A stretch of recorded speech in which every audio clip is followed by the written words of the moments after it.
എന്തായാലും നമ്മോടൊപ്പം ഈ ഒരു വിഷയത്തിൽ സാമൂഹ്യ പ്രവർത്തകൻ ഏഞ്ചൽസ് നായർ കൂടെ ചേരുന്നുണ്ട്. ശ്രീ ഏഞ്ചൽസ് നായർ, ഇപ്പോൾ അക്രമകാരികളായ വന്യമൃഗങ്ങളെ കൊല്ലാൻ നിയമ ഭേദഗതിക്ക് സംസ്ഥാന സർക്കാർ തയ്യാറെടുത്തിരിക്കുകയാണ്. മലയോര മേഖലയിലെ പ്രതിഷേധം തിരിച്ചറിഞ്ഞ് തന്നെയാണ് ഈ ഒരു മാറ്റം നടപ്പിലാക്കിയിരിക്കുന്നത്. ലക്ഷ്യം എന്തായാലും ഇത് കുറേയധികം ആളുകൾക്കുള്ള ഒരു ആശ്വാസകരമായ ഒരു കാര്യം തന്നെയാണ്. ഇനി രാഷ്ട്രപതിയുടെ ഒരു ഒപ്പ് അല്ലെങ്കിൽ അംഗീകാരം കൂടി ഇതിന് വേണം. എങ്ങനെ നോക്കിക്കാണുന്നു ഈ സർക്കാരിന്റെ ഈ ഒരു പുതിയ നീക്കത്തെ? അല്ല, ഈ സർക്കാരിന്റെ ഈ നീക്കം വളരെ സ്വാഗതാർഹമായിട്ടുള്ളൊരു നീക്കമാണ്. ഇതിന് നല്ലൊരു നീക്കമുണ്ട്. ഈ മന്ത്രിസഭയ്ക്ക് വേറെ ഒരു, അതായത് നമ്മുടെ മോദിജീനെ മാറ്റിയിട്ട് പിണറായി വിജയനെ ഇന്ത്യൻ പ്രധാനമന്ത്രിയാക്കുക, അവിടുത്തെ എല്ലാ മന്ത്രിമാരെയും സെൻട്രൽ ഗവൺമെന്റ് മന്ത്രിമാരെയും മാറ്റി കഴിഞ്ഞിട്ട് നമ്മുടെ ഇവിടുത്തെ കേരളത്തിലെ മന്ത്രിമാരെ മുഴുവൻ ഇന്ത്യയിലെ കേന്ദ്രമന്ത്രിമാരാക്കുക. അങ്ങനെയൊക്കെ കുറെ ആവശ്യങ്ങൾ കൂടി അവർക്ക് ഒരു പ്രമേയം കൂടി ഒരു ബില്ലും കൂടി പാസ്സാക്കി കഴിഞ്ഞാൽ അതും പ്രസിഡന്റ് അംഗീകരിച്ചു കഴിഞ്ഞാൽ അത് നടക്കും. അത് കഴിഞ്ഞിട്ട് ആ ചെങ്കൊടി അങ്ങോട്ട് പാറിപ്പറപ്പിക്കണം. ഇന്ത്യയുടെ ദേശീയ പതാക മാറ്റി ആ നമ്മുടെ ചെങ്കൊടി അരിവാഴ്ചിക്കുക ചെങ്കൊടി പണ്ട് ഞാനൊക്കെ മുദ്രാവാക്യം വിളിച്ചിട്ടുണ്ട്, ലാൽ കിലേമിൻ ലാൽ നിശാൻ പോകയാ ഹൈ ഹിന്ദുസ്ഥാൻ. അത് ഞാനൊരു CPM കാരനായിരുന്നു. അപ്പൊ ഇതേമാതിരിയുള്ള ആന വിശിഷ്ടം ഇതുങ്ങൾക്ക് തലയ്ക്കകത്ത് വല്ല ചാണകമാണെങ്കിൽ സമ്മതിക്കായിരുന്നു. ഇത് പ്രസിഡന്റ് അംഗീകാരം കൊടുക്കുക എന്ന് പറഞ്ഞു കഴിഞ്ഞാൽ നിങ്ങൾ എന്താ കരുതിയത്? ഇപ്പൊ ഇന്ത്യൻ പ്രസിഡന്റ് ആരാണെന്ന്? ഇന്ത്യൻ പ്രസിഡന്റ് പരമാധികാരിയാണ്, ഈ രാജ്യത്തിന്റെ പരമാധികാരി. എന്ത് നിയമം വേണമെങ്കിലും അവർക്ക് ഇഷ്യൂ ചെയ്യാം. പക്ഷെ ഇന്നേ വരെ അങ്ങനെ ഒരു നിയമം ഇതേവരെ ഇഷ്യൂ ചെയ്തിട്ടില്ല. അത് എനിക്ക് ആവശ്യപ്പെടാം. ഈ കേരള മന്ത്രിസഭയുടെ പ്രമേയത്തിന്റെ ആവശ്യമൊന്നുമില്ല. എനിക്ക് ആവശ്യപ്പെടാം. ഇവരെയൊക്കെ വെടിവെച്ച് ഇങ്ങനെ നിയമം ഉണ്ടാക്കുന്നവരെ വെടിവെച്ച് കൊല്ലാനായിട്ടുള്ള കേരള മന്ത്രിസഭയിൽ ഇങ്ങനെ ഈ പ്രമേയം പാസ്സാക്കിയതിന് ഈ മന്ത്രിമാരെ മുഴുവൻ നിരത്തി നിർത്തി വെടിവെച്ച് കൊല്ലാനായിട്ട് എനിക്ക് ഇന്ത്യൻ പ്രസിഡന്റിനോട് ആവശ്യപ്പെടാം. ഇന്ത്യൻ പ്രസിഡന്റ് അത് അംഗീകരിക്കില്ല എന്ന് എനിക്കറിയാം. അല്ലെങ്കിൽ ഞാനത് പണ്ടേ എഴുതിയിട്ടേനെ. ഇതെന്താണ് ഇവര് നാട്ടുകാരെ മുഴുവൻ പൊട്ടനാക്കാൻ വേണ്ടിയിട്ട് ഇങ്ങനെ ഓരോ നിയമക്കളിയും കൊണ്ട് നടക്കുക? ഈ ഇഷ്യൂന്, ഈ വന്യജീവി സംഘർഷത്തിന് ശാശ്വതമായിട്ടുള്ള പരിഹാരം കഴിഞ്ഞ 2024 July 11 CAG report, controller and auditor general report അസംബ്ലിയിൽ വെച്ചത്. അവരുടെ തലയിൽ അതെന്താ വായിക്കാൻ ഇവർക്ക് അറിയില്ലേ? പ്ലാന്റേഷനുകൾ മാറ്റാനാണ് ആ കൺട്രോളർ ആ റിപ്പോർട്ടിൽ പറഞ്ഞിരിക്കുന്നത്. ഒരു ഇഞ്ച് സ്ഥലത്തെ പ്ലാന്റേഷൻ പോലും മാറ്റിയിട്ടില്ല. വന്യജീവികൾക്ക് ആ വനത്തിനകത്ത് കിടക്കാൻ സാധിക്കില്ലാത്ത അവസ്ഥയാണ്. 29% വനമുള്ള കേരളത്തിൽ 22% വന്യജീവികൾക്കോ വനത്തിനോ ഉപകാരപ്രദമല്ല ആ റിപ്പോർട്ട് വെച്ചിരിക്കുന്നത്.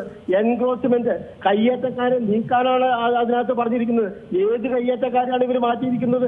ഈ വനേതര കാര്യങ്ങൾക്ക് വേണ്ടിയിട്ടാണ് നല്ലൊരു ശതമാനം സ്ഥലവും ഉപയോഗിച്ചിരിക്കുന്നത്. ഇപ്പൊ സുപ്രീം കോടതിയുടെ ഓർഡർ ഉണ്ട് വനേതര കാര്യങ്ങൾക്ക് വേണ്ടി, അതായത് റോഡ്, സ്കൂള്, അങ്ങനെ കോളേജ്, ഇലക്ട്രിസിറ്റി കാര്യങ്ങൾക്ക് വേണ്ടിയിട്ട്, വനേതര കാര്യങ്ങൾക്ക് വേണ്ടിയിട്ട് ഉപയോഗിക്കുമ്പോൾ അത്രയും സ്ഥലം റവന്യൂ ഭൂമി വനമാക്കിക്കൊള്ളണം എന്ന് ഇപ്പോൾ സുപ്രീം കോടതി ഓർഡർ ഉണ്ട്.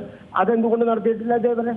അപ്പൊ ഈ വന്യജീവികൾ കൂടി എന്നാണ് ഇവർ പറഞ്ഞത്. വന്യജീവികൾ എവിടെ കൂടി എന്നാണ്? ആകെ കൂടിയിരിക്കുന്നത് മയിലിന്റെ എണ്ണമാണ് കൂടിയിരിക്കുന്നത്. അതിന് കാരണം ഈ കീരി മുതലായ ജീവികൾ, ചെറിയ കുറുക്കൻ മുതലായ ജീവികൾ ഇല്ലാതായതുകൊണ്ടാണ് ഈ മയിൽ കൂടിയിരിക്കുന്നത്.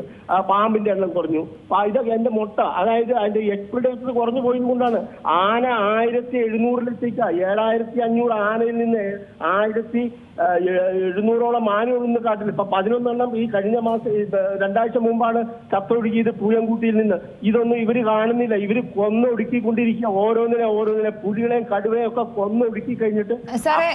തീർച്ചയായും ഇപ്പൊ സാർ സൂചിപ്പിച്ച പോലെ തന്നെ ഇപ്പോൾ മലയോര ജനതയുടെ ഒരു വോട്ടിൽ കണ്ണുവെച്ച് തന്നെയാണ് പിണറായി സർക്കാരിന്റെ ഈ നീക്കം എന്ന് നമുക്ക് എടുത്തു പറയാൻ സാധിക്കുമോ? മാത്രമല്ല 2026 നിയമസഭാ തെരഞ്ഞെടുപ്പിന് മുമ്പ് മലയോര മേഖലയിലെ ജനപ്രീതി അത് തന്നെയാണ് ഈ ഒരു നിയമത്തിലൂടെ ലക്ഷ്യം വെക്കുന്നത്. കാരണം തങ്ങളുടെ ഭാഗത്തുള്ള ക്ലിയർ കട്ട് അത് ഒരു ഗോൾ പന്ത് പോലെ അടിച്ച് കേന്ദ്രത്തിലേക്ക് കൊടുത്തിരിക്കുകയാണ്. ഇനി കേന്ദ്രത്തിന്റെ നീക്കം അത് എത്രത്തോളം വലിയ തലവേദനയാകും സൃഷ്ടിക്കുക? എന്ത് പഴിചാരലും ആ ഒരു രീതിയിൽ വോട്ടിനെ മാത്രം സ്വാധീനിച്ച് നടത്തുന്ന ഒരു മാറ്റമായിട്ട് തന്നെ നമുക്ക് ഇതിനെ വ്യാഖ്യാനിക്കാമോ?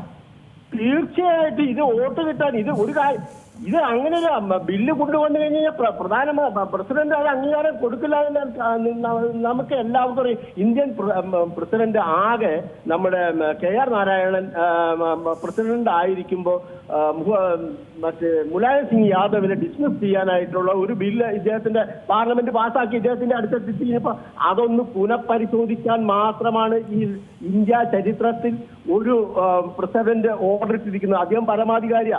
യെസ് എന്നോ നോ എന്നോ അല്ല പറഞ്ഞത്, അത് ഒന്നുകൂടി ഒന്ന് പുനഃപരിശോധിക്കണം എന്നുള്ളത് മാത്രം. അല്ലാതെ അതായത് നമ്മൾ ഈ ദയാവധത്തിനൊക്കെ ആൾക്കാരെ വധശിക്ഷ വിധിച്ചു കഴിഞ്ഞാൽ ദയാവധത്തിന് അവസാനത്തെ ഓപ്ഷൻ എന്താ? പ്രസിഡന്റിനെ സമീപിക്കുക.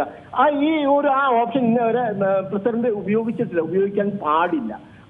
കാരണം അത് പാർലമെന്റ്, നമ്മുടെ ഇന്ത്യൻ പാർലമെന്റിനാണ് പരമാധികാരം, ജനങ്ങൾക്കാണ് ഇവിടെ പരമാധികാരം. ഒരു ജനങ്ങളുടെ പരമാധികാര രാഷ്ട്രമാണ് ഇന്ത്യ എന്ന് പറയുന്നത്. നമ്മുടെ ജനപ്രതിനിധികളാണ് പാർലമെന്റ് എന്ന് പറയുന്നത്. അവരെ ഓവർകം ചെയ്യാൻ പാടില്ല. ഇതിനെ ഓവർകം ചെയ്ത് ഇവരൊരു ബില്ലുമായിട്ടില്ല ഇന്ത്യൻ പാർലമെന്റിനെയൊക്കെ വെല്ലുവിളിച്ചുകൊണ്ട് ഇത് ഒപ്പിട്ടിങ്ങ് തരും എന്നൊക്കെ ഇവർ പ്രതീക്ഷിക്കുന്നത് എന്ത് മൂഢത്തരമാണ്. ഇവരുടെ തലയിൽ എന്താ കളിമണ്ണാണ് വച്ചിരിക്കുന്നത്. ഒരു കാര്യം കൂടെ, ഇനി ഇത്തരത്തിലൊരു നിയമത്തിന് അംഗീകാരം നൽകിയാൽ തന്നെ, അല്ലെങ്കിൽ അങ്ങനെ ഒരു സാധ്യത ഇല്ല എന്ന് നമുക്ക് വിചാരിക്കാം, പക്ഷെ അങ്ങനെ ഒന്ന് ലഭിച്ചാൽ തന്നെ ഈ വെടിവെച്ച് കൊല്ലാനൊക്കെ ഇപ്പോൾ ചീഫ് വൈൽഡ് ലൈഫ് വാർഡനൊക്കെ അക്രമകാരികളായ മൃഗങ്ങളെ കൊല്ലാൻ അനുമതിയൊക്കെ നൽകിയിരിക്കുകയാണ്. അത് എത്രത്തോളം പോസിബിൾ ആണ്? കാരണം ഈ മനുഷ്യൻ കാട് കയറുന്നതിന് യാതൊരു തടസ്സങ്ങളോ നിയന്ത്രണങ്ങളോ ഇല്ല. പല റിസോർട്ടുകളും ഇന്ന് പല ഭൂമികളും കയ്യേറി പല വനമേഖലകളിലും അല്ലെങ്കിൽ അവരുടെ അരുവികൾ അതൊക്കെ കേന്ദ്രീകരിച്ച് പല റിസോർട്ടുകളും ടൂറിസ്റ്റ് മേഖലയിലൊക്കെ വലിയ തരത്തിലുള്ള മാറ്റങ്ങൾ വന്നിട്ടുണ്ട്. ഈ കാട് കയറുന്ന മനുഷ്യനെ നിയന്ത്രിക്കാതെ, കാടിറങ്ങുന്ന വന്യമൃഗങ്ങൾ എന്തുകൊണ്ട് ഇറങ്ങുന്നു എന്ന് പഠിക്കാതെ ഇത്തരം നടപടികൾ ചെയ്യുന്ന സർക്കാരിനെതിരെ എങ്ങനെയാണ് പ്രതിഷേധിക്കുക അല്ലെങ്കിൽ പ്രതികരിക്കുക? എനിക്കിപ്പോ ഏറ്റവും ഇഷ്ടപ്പെട്ട ഇത്രയും നാൾ നിങ്ങളോട് സംസാരിച്ച് എനിക്ക് നിങ്ങളുടെ പേര് ഞാൻ മറന്നുപോയി ഇടയ്ക്കിടയ്ക്ക്. പക്ഷെ എനിക്ക് വളരെ അധികം ഇത് തോന്നുന്നു, നന്ദി തോന്നുന്നു. നിങ്ങൾ ഇങ്ങനൊരു അഭിപ്രായം പ്രകടനം നടത്തിയതിന്. വളരെ കൃത്യമായിട്ടുള്ള ഒരു അവലോകനമാണ് നിങ്ങൾ നടത്തിയിരിക്കുന്നത്. അതിന് ഞാനത് പറയേണ്ട കാര്യമില്ലല്ലോ.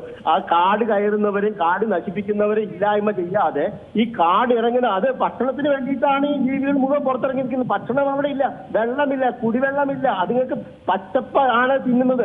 എന്തുകൊണ്ട് ഈ പുതിയതായിട്ട് എന്തുകൊണ്ട് ഒരു ജീവി പുറത്തിറങ്ങുന്നു എന്നുള്ളത് ഈ വനത്തിനോട് ചേർന്നിരിക്കുന്ന മലയോര മേഖലയിൽ ജീവിക്കുന്ന ആളുകൾക്ക് അറിയാം, കൃത്യമായിട്ട് അറിയാം. പക്ഷെ ഇത് ഓർഗനൈസ്ഡ് ആയിട്ടുള്ള ഒരു കോൺസ്പിറസിയാണ്.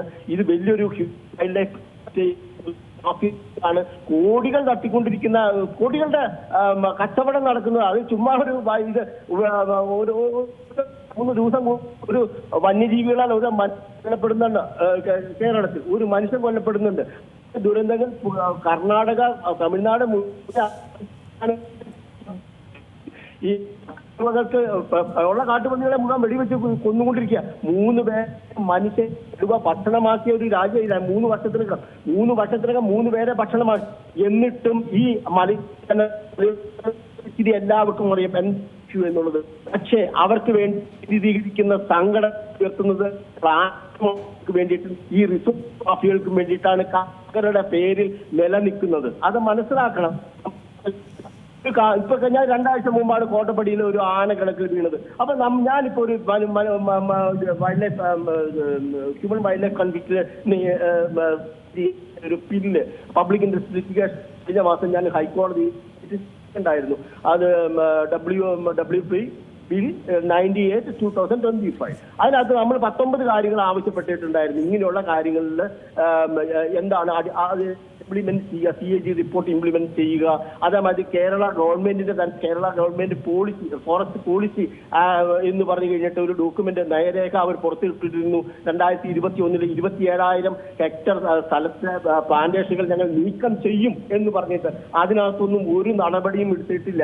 എന്തുകൊണ്ട് നടപടി എടുപ്പിക്കാൻ വേണ്ടിയിട്ടാണ് ഞാൻ കോടതിയിലേക്ക് എത്തിയിരിക്കുന്നത്. സാറേ, ഈ ഒരു കാര്യം പറഞ്ഞപ്പോൾ തന്നെയാണ് നമുക്കറിയാം, നമ്മൾ കുറേയധികം ചർച്ച ചെയ്തൊക്കെയാണ് അരിക്കൊമ്പൻ വിഷയമൊക്കെ. അപ്പോഴൊക്കെ ഇടുക്കിയിലൊക്കെ വലിയ തരത്തിൽ ചർച്ച ചെയ്യുക, ബഹളമൊക്കെ ചെയ്ത് ആനയെ നാട് കടത്തിയൊക്കെ ഇപ്പോഴും അത് സ്ഥിര സംഭവം തന്നെയാണ്. പക്ഷേ ഇപ്പോൾ അവിടെ പാഠം പഠിക്കാത്ത കുറേയധികം നിയമവ്യവസ്ഥകൾ തന്നെയാണ് ബാക്കിയാകുന്നത്. പരിസ്ഥിതിയുമായി ബന്ധപ്പെട്ട് തന്നെ ഉടലെടുക്കുന്ന കുറേയധികം പ്രശ്നങ്ങൾക്ക് പരിഹാരം കാണാതെ മറ്റ് ഡിപ്പാർട്ട്മെന്റുകൾക്കൊക്കെ വലിയ തരത്തിലുള്ള അംഗീകാരം. ഇപ്പോൾ ഒരു റോഡ് പൊളിഞ്ഞാൽ അത് നന്നാക്കാൻ വേണ്ടി വരുന്നു, അല്ലെങ്കിൽ ഏതെങ്കിലും ഒരു മറ്റേതെങ്കിലും ആരോഗ്യ വകുപ്പാണെങ്കിൽ ഏത് മേഖല എടുക്കുകയാണെങ്കിലും അതിലൊരു തകർച്ച വന്നാൽ അതിന് നഷ്ടപരിഹാരം കൊടുക്കുന്നു, അത് പഴയൊരു രീതിയിലേക്ക് മാറ്റി ചിന്തിക്കുന്നുണ്ട്. പക്ഷേ ഈ വനം വകുപ്പ് മാത്രം അതേപടി ക്ഷയിച്ചുകൊണ്ടിരിക്കുകയാണ്.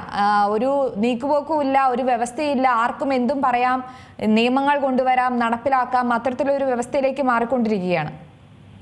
അത് ഈ വനം വകുപ്പ് തന്നെയാണ് ഇവിടുത്തെ മാഫിയ. ഈ കേരള ഗവൺമെന്റ് വനം വകുപ്പ് നടത്തുന്ന ഒരു കൊള്ളയാണ്. ഇപ്പൊ നിങ്ങളൊരു ആന ഒരു സംഘർഷം ഉണ്ടായി കഴിഞ്ഞാൽ പിറ്റേ ദിവസം ഇവിടെ സോളാർ ഫെൻസിംഗ് ആവശ്യപ്പെടുന്നത്. അവിടെ ആ ജീവിക്കുള്ള ഭക്ഷണം വേണോ ഇല്ലയോ എന്നുള്ളത്. ഈ സോളാർ ഫെൻസിങ്, ട്രെഞ്ച് കുഴിക്കല്, ഇതിനകത്താണ് കൊള്ളയുടെ കോടികളുടെ കൊള്ള നടക്കുന്നത്. അവിടെയാണ് ഈ ഗവൺമെന്റിന്റെ ഈ മാഫിയയുടെ കണ്ണു പോകുന്നത്. ഈ മലയോര ജനങ്ങളെ കൊന്നൊടുക്കിക്കൊണ്ടാണ്, ഈ മലയോര കർഷകരെ കൊന്നൊടുക്കിക്കൊണ്ട് ഈ കൊള്ളയടി കാശിന് വേണ്ടിയിട്ട് മാത്രം നടത്തുന്ന കൊള്ളയടിയുടെ ഒരു ഭാഗം മാത്രമാണ് ഇപ്പൊ കൊണ്ടുവന്നിരിക്കുന്ന ഈ മന്ത്രിസഭയുടെ ഈ പ്രമേയവും ഈ പുതിയ ബില്ലും. തീർച്ചയായും വളരെയധികം നന്ദി സാർ ഈ അവസരത്തിൽ പ്രതികരിച്ചത്. ഏറ്റവും പുതിയ വാർത്തകളും വിശേഷങ്ങളും വിരൽത്തുമ്പിലറിയാൻ സീ മലയാളം ന്യൂസ് എല്ലാ ഡിജിറ്റൽ പ്ലാറ്റ്ഫോമുകളിലും ലഭ്യം.